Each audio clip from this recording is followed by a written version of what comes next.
ये देखो एसपी साहब ये देखो, देख लो, ये घर पे आके देखो दादागिरी, ये देखो ये देखो। हमारे बच्चों की स्कूल मदरसे के लिए प्रॉब्लम हो रही है। आधी आधी रात तक हम लोग पानी के लिए भाग रहे हैं, आधी आधी रात तक 3-4 बजे तक हम इधर उधर भाग रहे पानी के लिए। हम लोग को सुबह स्कूल बच्चों को भिजाना रहता है, उनकी परवरिश करनी है कि हमको पानी के लिए भागना है। ये 2-3 जगह वोट लेने के वास्ते बराबर आते, नल पट्टी घर पट्टी वो सब मांगने के वास्ते आते। पानी हमको 8 दिन से पानी का तकलीफ है, तो जब कहा गए सब मेंबर भी पार्टी जो है तो निकाल दिए, जहाँ जो इटकर वगैरह लगी थी वो सब भी निकाले हैं। ये यहाँ के जिम्मेदारान की जो है तो लापरवाही का नतीजा है, और ये जिम्मेदारान की वजह से ही हुआ है। ये जो सफाई है ना बहुत ज़रूरी है। सब स्कूल के बच्चे जरासीम घूमते इधर उधर सब बहुत। ये जो है ना टागी में पानी आना ही नहीं चाहिए। इसकी एक गटर स्पेशल थी, उस गटर का कोई पता ही नहीं है गटर कहाँ है कहाँ नहीं है। रस्ते यांना माहित असेल, मतदानात 3 ठिकाणे आहेत, ते कोणी वाढवलं त्यांनाच माहिती आहे। कदाचित ते त्यांचं एक मतदान टाकून कदाचित जाऊ शकतात, पण उरलेले 2 मतदान जे आहेत ये जो कोणी टाकत असेल हा त्याचं षडयंत्र आहे, ये प्रशासनाचं काम आहे। तो एक दिन आएगा कमिश्नर साहब, एक दिन जरूर आएगा कि आपकी ऑफिस में आपको बैठने नहीं दिया जाएगा। आप कॉरपोरेशन कमिश्नर होते हुए भी आप कॉरपोरेशन में एंट्री नहीं कर सकते। जो लोक प्रतिनिधि है, चाहे एमपी हो चाहे एमएलए हो, इन लोगों की जिम्मेदारी है कि प्रशासक से काम लेना। आणि हे असं 15 बाय 25 बाय 3 काही खड्डे 15 बाय 20 बाय 4 किती येतील तरी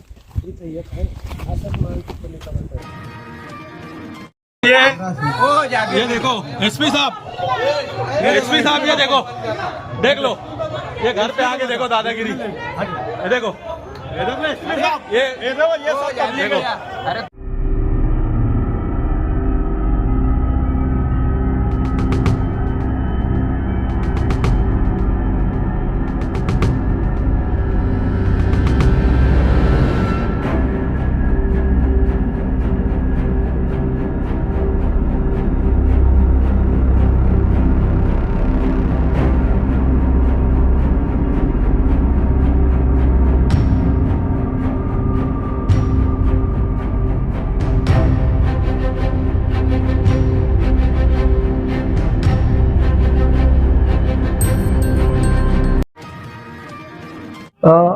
आज की जो पत्रकार परिषद है, इसका मूल मुद्दा जो है प्रभाग क्रमांक 9 आज का और जूना 8 नंबर, ये अभी चुनाव लगने के आसार और सब दिख रहे हैं। जनवरी में चुनाव लेने के माननीय सुप्रीम कोर्ट ने आदेश दिए, तो उस बहाने हमने 9 नंबर प्रभाग के 282 से लेकर 309 तक हमने सब यादी की छानबीन की, और उसमें करीबन 25 से 3,000 वोट ये दोबारा निकले हैं। और ये दोबारा वोट में से जो कुछ थे हमने लेखा जोखा फोटो के साथ, प्रूफ के साथ हमने माननीय तहसीलदार साहब और उनके ऑफिस में जमा किए। अब उनका काम है ये सब निकाल के एक आदमी का एक ही नाम होना, और अगर इन्होंने नहीं माना तो माननीय हाईकोर्ट में जाके उसकी दाद मांगेंगे, और संबंधित जो बीएलओ जिन्होंने ये जो गलत काम किया है हम उनके ऊपर जरूर कार्रवाई हो, ये हमारी अपेक्षा रहेगी। आपके वार्ड में कुल मतदाता कितने हैं? ये वार्ड कौन सा है जो गांव का बहुत अहम वार्ड माना जाता है? ये वार्ड जो है मेरा वार्ड नंबर 9 प्रभाग नंबर 9 है, जिसमें करीबन 25,000 वोट दिख रहे हैं। ये प्रभाग जो है इसमें सभी जाति धर्मों के लोग हैं, हिंदू है, मुस्लिम भाई है, काफ़ी लोग सभी समाज के लोग हैं, और इसमें कुछ ठराविक लोग ही जो दुबार नाम है ये लोगों ने रखे हैं या रखवाए गए, इसकी तहकीकात शासन ने करने को ना, और उसके ऊपर सख्त से सख्त कार्रवाई करने को ना। ये वार्ड से आप इलेक्शन हार गए। हाँ। आपके हारने की वजह क्या हो सकती है? मैं हारा था, मैं 2012 में चुन के आया, 190 वोट से आया। जब लोग मुझे बोलते थे यार तू तो 1200 वोट से चुन के आया। अब ये टाइम जो मैंने ध्यान नहीं दिया, लेकिन जो पिछला इलेक्शन हुआ था 2017 में, ये बोगस तरीके से हुआ, इसलिए मैं पराभूत हुआ। लेकिन मैं ये रिस्क नहीं लेना चाहता हूँ, इसलिए अभी से चुनाव को टाइम है, इसीलिए ये काम पे हमने इलेक्शन में ज़्यादा प्रचार से सबसे आज ये प्रभाग में ऐसा है, यादी का काम करो, यादी का काम करेंगे तो ही तुम इलेक्शन लड़ो, नहीं तो लड़ो मत, ऐसा मेरे ध्यान में आया। ये जितने वोट है उसको आप डिलीट करने के लिए, यादी में से निकालने के लिए क्या क्या कोशिश करें? हमने ये सब नाम निकालने के लिए तहसीलदार साहब, यहाँ के प्रमुख निवडणूक अधिकारी है, ये प्रभाग के या ये 115 में जो कुछ होगा, तो हमने जिम्मेवार सभी अधिकारी को, नासिक जिले के जो मुख्य है वाघ साहब, जो कलेक्टर ऑफिस में रहते हैं, राजेंद्र वाघ साहब शायद, उनको भी हमने सब मालूमात दी है। और कुछ ही दिनों में अगर ये नहीं हुआ तो हम इसके ऊपर हाईकोर्ट में जरूर जाएंगे। और ये काम नहीं हुआ तो चुनाव को स्टे लाने की कोशिश करेंगे कि जब तक ये शुद्धिकरण नहीं होता तब तक यहाँ पे चुनाव नहीं होगा। ऐसा ही अगर चलता रहा तो क्या चुन के आना मुमकिन है आपको लगता है? ऐसा ही चलता रहा तो मुझे लगता है सिर्फ जो लोग 4 लोग सिर्फ फॉर्म भरेंगे और उनको पता है कि मेरे को 2500 वोट तो मेरे खुद के हैं, जब मुझे 1 वोट मिलेगा तो उनको 2501 वोट मिलेगा। क्या करेंगे आप? चुनाव लड़ेंगे, हार जाएंगे आप। वो चुनाव तो लड़ रहे, जीत के भी आ रहे, अच्छे पद पे भी जा रहे, वो किस लिए चुनाव लड़ रहे? ऐसा है, कुछ लोगों का धंधा है, ये सेवा का नहीं है। कॉर्पोरेशन में कुछ लोग अपने धंधा मुफ्त के लिए वहाँ पे चुन के जाने की थप्पा लगा लेते हैं। कुछ लोगों की सेवा करने जाते नहीं, वो पैसा कमाने जाते हैं। अस्सलामु अलैकुम वरहमतुल्लाहि वबरकातुहू। नाज़रीन व सामीन, बड़े कब्रस्तान में मेरे परदादा हाफिज़ मोहम्मद अय्यूब अशरफ़ी रहमतुल्लाह अलैह, जो सिलसिले आलिया अशरफिया से बैत थे, हुज़ूर शेखुल मशाइख सैयद शाह मोहम्मद अली हुसैन आला हज़रत शफ़ी मियाँ रहमतुल्लाहि ताला अलैह के मुरीदीन में से थे। आपका मज़ार जो है तो बड़े कब्रिस्तान में मौजूद है, लेकिन कुछ दिनों से कुछ लोगों ने इस कब्र पर जो है तो नज़र रखी थी। उसकी ख़ास वजह ये थी कि हमने यहाँ पे जो है तो सिर्फ़ इडकर वगैरह साथ में लगा दिया था, चूँकि बारिश वगैरह से कब्रें ढसल जा रही थी। इसी बुनियाद को लेकर हमने थोड़ा सा इडकर वगैरह रखी थी।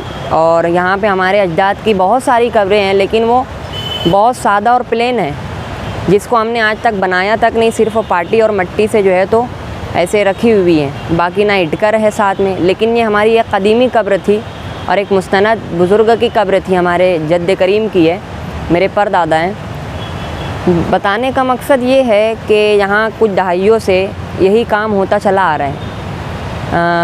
मैं बरोज़ बुध को जब यहाँ कब्रस्तान पढ़ने के लिए आया तो कब्र एकदम मुकम्मल जिस तरीके से हम लोग यहाँ करके गए थे, चादर वगैरह और इटकरें सब वैसे ही लगी हुई थी। लेकिन जब मैं कल बरोज़ जुमा बाद नमाज मगरिब से पहले, बाद नमाज असर जब मैं यहाँ पे आया तो मुझको पार्टी जो है तो इस झाड़ के पास यहाँ पे नज़र आई और इटकर भी सब निकली हुई थी, बहुत बेहुरमती थी। तो मैं यही अपील करूँगा कि इसके ज़िम्मेदार कहाँ हैं, ये ऐसा क्यों हो रहा है बड़े कब्रिस्तान में? ये एक कब्र नहीं, और रात के गाए बगाए यहाँ पे जो नई इटकरें लगती हैं उसको रोकने वाला कोई नहीं। जो पुरानी कब्रें हैं आप देख सकते हैं, हमारे दादा की 1962 की ये कब्रें। तो मैं ये अपील करूँगा ज़िम्मेदारान से कि आप इस पर तवज्जो दें और यहाँ जो ऐसे काम हो रहे हैं इन सब को रोकें। हसनैन भाई, ये जो कब्र है, मज़ार शरीफ की जो चादर थी, जो पार्टी थी, जो इटकर थी, उसको किस तरीके से बेहुरमती की गई, इसके बारे में आप क्या बोलेंगे? भाई जब मैं आया तो यहाँ तो पार्टी देखा आप, वो झाड़ के पास वहाँ पे नज़र आ रही थी, वहाँ पे पड़ी थी और इटकर जो है तो सब निकाल के, चादर भी जो है तो किधर का किधर थी। फिर मैं आया रात में जो है तो उसको दुरुस्त किया। तो इसका ज़िम्मेदार आप किसको मानते हैं? मैं तो भाई कब्रिस्तान के ज़िम्मेदारान पे बहुत एतमाद करता था, लेकिन ज़िम्मेदारान की लापरवाही का नतीजा यही है। मालेगांव शहर में पहले किसी लेडी ऑफिसर की सख्त कार्रवाई, कारपोरेशन पर 5.5 करोड़ रुपए पेनाल्टी जुर्माना आयद। गुज़िस्ता दिनों हमारी खबर का असर अवाम के मुफाद में जान हथेली पर रख कर की गई न्यूज़ कवरेज, कानकनी माफिया की धांधली बेनकाब। मालेगांव चंद दिन पहले मालेगांव की तहसीलदार ज्योति देवरे मैडम को जब इस मामले का इल्म हुआ तो इन्होंने अपनी टीम के साथ वहां का दौरा किया। पंचनामा किया और सख्त तशवीश जाहिर करते हुए कॉरपोरेशन को इस गैर कानूनी ज़मीन खुदाई का जिम्मेदार ठहराते हुए 5,47,34,50 रुपये का जुर्माना आयद करने का नोटिस जारी किया। ये ज़मीन खुदाई पिछले 3 सालों से या इससे भी ज़्यादा अरसे से जारी थी, मगर कॉरपोरेशन के ऑफिसर जिनकी ये जिम्मेदारी थी कि वो इन इमारतों और ज़मीन की हिफाजत करें, बिल्कुल गाफिल रहे। नतीजा ये हुआ कि आज ये इमारतें खंडर में बदल गई। तहसीलदार ज्योति देवरे मैडम पहली ऑफिसर है जिन्होंने मौके पर जाकर पंचनामा किया और कॉरपोरेशन पर जुर्माने की कार्रवाई की। इन्होंने अपनी रिपोर्ट में यह भी लिखा कि इमारतों की हालत नहायत खस्ता हो चुकी है, खिड़कियां और दरवाजे चोरी हो चुके हैं और किसी भी वक्त बड़ा हादसा पेश आ सकता है। इसलिए कॉरपोरेशन को हिदायत दी गई है कि आफात से बचाव के तहत फौरी इक़दामात करे और इस इलाके को इंसानी रिहाइश के लिए बंद कर दे। इसी के साथ पवारवाड़ी पुलिस स्टेशन के पुलिस इंस्पेक्टर को भी खत लिखकर आगाह किया गया कि मालदा शिवार में जो 11,000 कॉलोनी फ्लैट्स तामीर हुए हैं वहां गैर कानूनी तरीके से मिट्टी की खुदाई और चोरी की जा रही है। इसके लिए वहां गैर कानूनी सरगर्मियों में मुलव्विस अफराद को देखते ही कार्रवाई की जाए। तहसीलदार ज्योति देवरे मैडम ने अपने खत की कॉपी प्रांत ऑफिसर को भी रवाना की है। उन्होंने ये भी वाज़ेह किया है कि ये जगह कॉरपोरेशन की मिल्कियत है और 7/12 के रिकॉर्ड में भी ये इसका इंदराज है। इसलिए कॉरपोरेशन पर यह जिम्मेदारी आयद होती है कि वो इन ज़मीनों और इमारतों की हिफाजत करे, लेकिन माजी और हाल के ऑफिसरान इस जिम्मेदारी को पूरा करने में नाकाम रहे हैं। इसी नाकामी के सबब कॉरपोरेशन पर 5,47,00,000 रुपये का जुर्माना आयद किया गया। इस कार्रवाई से गरीब आवाम खुश है और चाहते हैं कि तहसीलदार मैडम अब आगे बढ़कर इन इमारतों की हिफाजत और आवाम की मदद करे और आवाम को उम्मीद है कि इस बार इनकी आवाज़ को सुना जाएगा और इंसाफ होगा। मालेगांव शहर में सड़कों पर बसने वाले और सरकारी ज़मीन पर कब्ज़ा करके रहने वाले गरीब लोगों के लिए मरकज़ और रियासती हुकूमत की जानिब से मालदा शिवार में तकरीबन 10 साल पहले 13,000 घर बनाने की स्कीम शुरू की गई थी। इस स्कीम में हुकूमत की जानिब से कई 100 करोड़ रुपए खर्च किए गए थे। लोगों को इन घरों में बसाया जाना था और एक नया मालेगांव तामीर होना था, लेकिन कॉरपोरेशन के ऑफिसरों की लापरवाही की वजह से इन इमारतों में बुनियादी सहूलतें फराहम नहीं की गई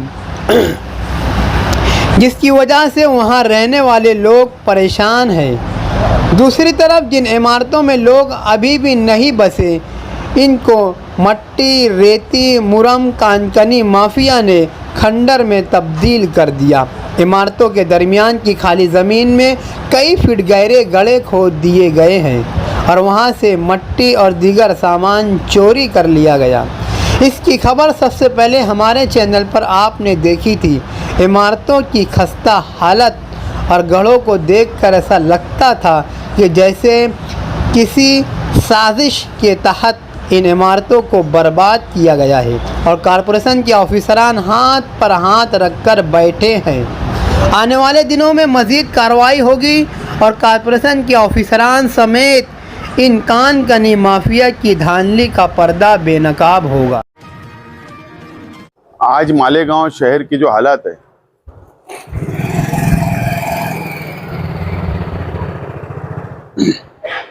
आज मालेगांव शहर की जो हालत है वह हालत बहुत ही अफसोसनाक है। मालेगांव शहर में साफ सफाई का जो ठेकेदार है कोनार कंपनी, वो भी मुकम्मल तौर पर नाकाम साबित हो रही है। इससे पहले का जो कॉन्ट्रैक्टर था वो भी नाकाम साबित हुआ। आज साफ सफाई शहर में नहीं है। पानी, जो पीने का पानी है, पाइपलाइन फूट जा रही है आवाम को पानी नहीं मिल रहा है। 4 दिन 5 दिन एक हफ्ते तक पानी का इंतजार करना पड़ रहा है शहर के आवाम को। कारपोरेशन का सिस्टम पूरी तरीके से नाकाम हो चुका है और अंडरग्राउंड ड्रेनेज जो सिस्टम है, जो कॉन्ट्रैक्टर काम कर रहा है, जो कॉरपोरेशन उससे काम ले रही है, जो इंजीनियर को काम लेना चाहिए मुकम्मल तौर पर, वो भी नाकाम साबित हो रहे हैं। अगर अंडरग्राउंड ड्रेनेज कहीं खोदी जा रही है, पाइपलाइन डाली जा रही है, तो फौरी तौर पर उसके ऊपर सीमेंट कंक्रीट होना चाहिए। वो कोई नजर हमको नहीं आ रहा है। शहर के अंदर आज हॉस्पिटलों की अब हालत देखो।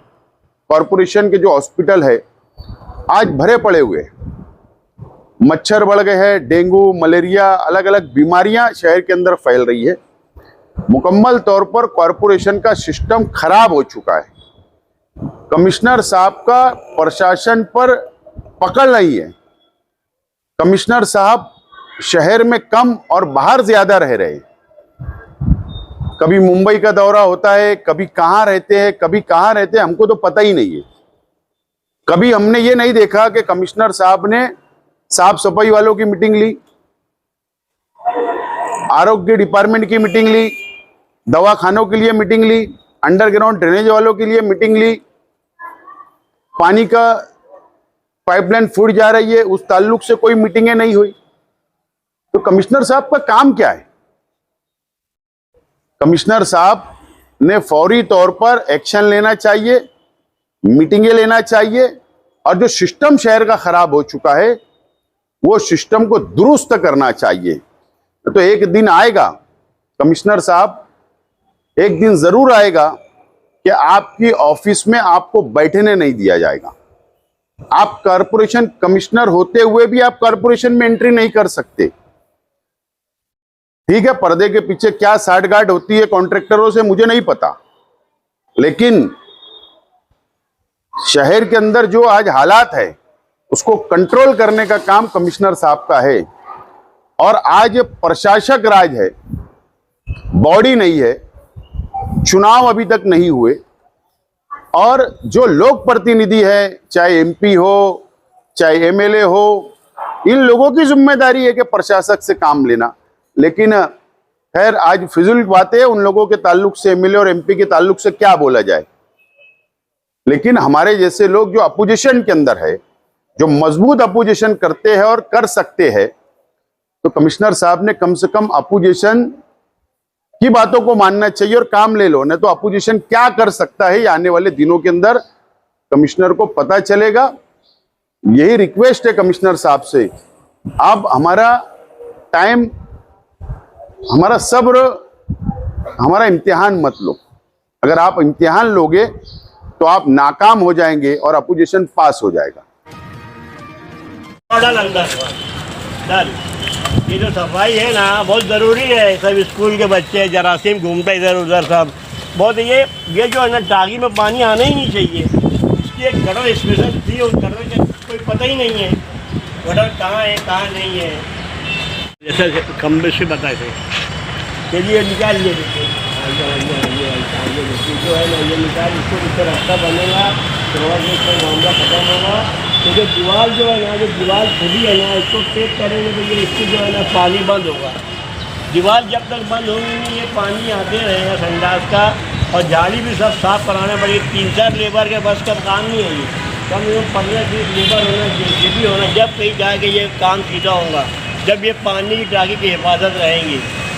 वरना ये जो धीरे धीरे सड़ के पूरा मलबा और मलबे में लोग बोगदा कहाँ बने ले, चल बोगदा देख लो, बोगदा बंद हो जाएगा ना सब पिचाई नहीं कर।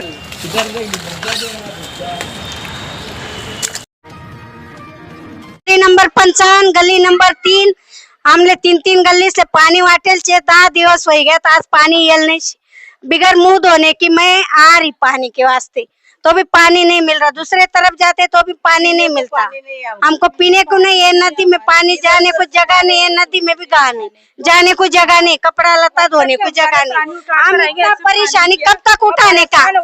पहले 7 साल पानी आया नहीं हमारे तरफ, तो भी हम बिल भरते थे। अभी पानी अभी पानी आया 3 दिन से, अभी 10 दिन से पानी कहीं सुनवाई नहीं। हमारे को बोरिंग खोद के होना, हमारे मोहल्ले में एक बोरिंग बना के दो हमारे को, हमको सरकारी बोरिंग कहीं नहीं हमारे को। हमको बहुत तकलीफ है, पानी की पीने का पानी आता, गटर का पानी आता, आज 10 दिन हो गए हमारे नलों में पानी नहीं है। हम इतना परेशान हो गए कि हमारे घर में बच्चे तक मुँह हाथ पाँव धोने पानी नहीं है उनके वास्ते। कब तक मुसीबत उठाएंगे हम पानी की? इतना कहने का है मेरा मतलब कि हमारे को पानी चाहिए और हमको बोरिंग भी बना के चाहिए यहाँ पे ये मोहल्ले में हमारे को। सब होना आज 15 दिन हो गए, पानी का ठिकाना नहीं हमारे मोहल्ले में। कहाँ से जा रहे बच्चे, बीमार सिमार है, जच्ची वार्ड है, ये है, घर में किसके है नहीं है, कोई नहीं है, कोई नहीं जुटता। वोटिंग के साथ सब आते हमारे तरफ खाली मतदान के वास्ते, खाली जब आएंगे मतदान दो हमको, जब गए क्या वो दिन से आते नहीं हमारे तरफ, कोई नहीं आता हमारे तरफ, कोई हमारी सुनवाई लेता नहीं। हम कब तक मुसीबत उठाने का? नहीं क्या तरह गए, 15 दिन हो गए पानी नहीं दे रहा, 10 दिन हो गए, कोई नंबर नहीं आ रहा, टैंकर भी नहीं भेज रहा। अच्छा नंबर है तो क्या आज तुम्हारी गली में बोला तुमको लाए थे क्या हम चुन के? पॉकेट नंबर है, नंबर बन के बैठा, पॉकेट नंबर का नंबर है वो, खाली वोट लेने का, वोट बनाने का खाली है नंबर बनता। मैं ऐसा कर दूंगा, मैं वैसा कर दूंगा, तुम्हारा ऐसा कर दूंगा, हम क्या करोगे? पानी नहीं पिला रहा, कोई इंसान है क्या वो? नंबर के नाम पर धोखा है वो। लोग मटका पानी पीने के आते लोड़ों पर रखते हैं, कुत्ता ना लोग पानी नहीं छोड़ते, आधी गली में दे रहा, आधी गली में दे रहा, सारी रात भर बैठे उधर, हम पानी को तरह पीने के लिए। ये कभी कुछ फायदे की नहीं हमको तो भरन नहीं देते, जाओ नल्ले लगा ले तो झगड़े करते नहीं है तो वो भी बंद कर दो। नहीं हमको तो सब स्कूल को भरन दो पानी। हाँ पानी की हमको यहाँ तकलीफ है, कमीशन को बोल रहे हैं हम कि हमारे को एक बोरिंग खोद के दो। 15 दिन से पानी नहीं है, पीने को तक पानी नहीं है, यहाँ ना बोरिंग है न कुछ है न क्या है। जिधर टैंकर आ रहा भी तो पैसे ले रहे हैं, टैंकर लाके दे रहे, तो इसका इंतजाम तुम करो और एक बोरिंग खोद के दो। मतदान लेते हैं तो सब सोए करने के वास्ते लेते हैं ना, तो हमको सोए नहीं तो हम काय की वजह से मतदान देने का उनको काय को निवार के लाएंगे हम? हाँ हमारे सोए नहीं है, पानी की तकलीफ हुई तो नंबर का काम है चक्कर मारने का, बाबा इनको तकलीफ है तो इनको दे दो, कुछ इनकी तकलीफ समझ लो। बोरिंग खोद के देंगे तो वोट मांगने इधर आना, नहीं तो किसी ने आना नहीं गली में हमारे इधर। हम बोल दे रहे हमारे को बहुत तकलीफ है पानी की। हाँ अभी टैंकर 3 बुला के देना, हमारे को अभी पानी चाहिए, अभी बिल्कुल पानी नहीं, 8-10 दिन हो गया, ज्यादा हो गए। हाँ आने वाले इलेक्शन में हम एक को भी वोट नहीं देंगे, ना इधर गली में घुसन देंगे किसको। पीने को पानी नहीं है, नहाने को पानी नहीं है, कपड़े धोने को पानी नहीं है, तो मेंबर का काम का है? हाँ वोट लेने के वास्ते बराबर उसकी माँ चुदाता है, गली में आता हो बड़वा, फिर वैसा पानी भी देने को ना उसने। आज 8 दिन से हम तकलीफ निकाल रहे पानी की, वो फकीरा हाजी है ना। हाँ और पाइप कितने दिन से फुट जाए भैया, अभी तक पाइप बंद नहीं रहे, सब तरफ पानी छोड़ रहे, ये 3 गली में पानी आ नहीं रहा, तो फिर हम क्या करेंगे? वहाँ धोने को जाओ तो वहाँ भी नंबर और बाहर आके गाले देती, कहा जाएंगे? टैंकर भी नहीं आ रहा, टैंकर भेजो, सब 3 गली में पानी नहीं है ना, तो बोरिंग खोदो, यहाँ खोदो न तो ये कोने पे खोदो, तो फिर काय कोई वोट लेने के वास्ते बराबर आते, नल पट्टी घर पट्टी वो सब मांगने के वास्ते आते, पानी हमको 8 दिन से पानी का तकलीफ है, तो जब कहा गए सब मेंबर भी, हाँ फिर हम सब नल पट्टी भी नहीं भरेंगे, लाइट का वो भी नहीं भरेंगे, आओ फिर जब बोलना सब जमा होगी। पावर भी चले जाती, 2-3 दिन पावर बंद रहती। नहीं पहले ऐसा वार्ड नहीं था हमारा भैया, हमारे लोग थे ना जब हमको इतनी तकलीफ नहीं होती थी, पानी की तकलीफ नहीं, लाइट की तकलीफ नहीं, अब तो लाइट की भी तकलीफ हो रही, पानी की भी तकलीफ हो रही। फिर वो मेंबर कुछ काम का है क्या? बोलो भला, जाते नहीं कुछ सुनता हो। हाँ और वो क्या बोलता, हम जाते ना, लोग तो बोले तुम्हारे वार्ड में से चुन के नहीं आए, ऐसा बोलता हो, डायरेक्ट बोलता है ऐसा। हाँ फिर कौन से वार्ड में से तू चुन के आया? ये वार्ड में से नहीं तो फिर अब तुम न्यूज बनाने को आए ना, फिर हमारे इतना मसला हल करो तुम पानी का। हमको आज के वक्त पानी चाहिए, 3 टैंकर पानी होना, हमारे बच्चों की स्कूल मदरसे के लिए प्रॉब्लम हो रही है। आधी आधी रात तक हम लोग पानी के लिए भाग रहे, आधी आधी रात तक 3-3-4 बजे तक हम इधर उधर भाग रहे पानी के लिए। हम लोग को सुबह स्कूल बच्चों को भिजाना रहता है, उनकी परवरिश करनी है कि हमको पानी के लिए भागना है ये 2-3 जगह। ऐसे में हमारे बच्चे हम घर पे अकेले छोड़ के जाते हैं, उनकी जिम्मेदारी कौन लेगा? पानी के चक्कर में हम लोग इधर उधर दौड़ रहे, इधर उधर भाग रहे, हम उनके चक्कर में हमारे बच्चों कम ज्यादा हो गया घर पे, इसकी जिम्मेदारी कौन लेगा? कोई मेंबर आएगा हम लोग के बच्चों को देखने के लिए?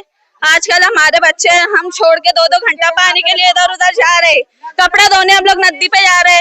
बोरिंग भी एक तुम लोग खुदाए तो एक बोरिंग हमारे गली में भी खुदवा दो, एक बोरिंग इधर खुदवा दो, 2 कर दो। उधर जाते वो लोग लड़ाई करते, कहते जल परी जल गई, सिर्फ उन लोग के वास्ते तुम लोग लगाए बोरिंग, हम लोग के लिए नहीं लगाए ना। तो हम लोग की गली में एक ना तुम इंतजाम कर दो।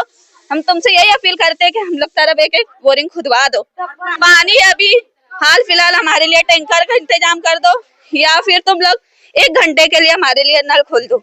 इसलिए हम यही गुजारिश करते हैं कम से कम हमारे लिए, नहीं ज्यादा तो आधे से पौन घंटा नल खोल दो।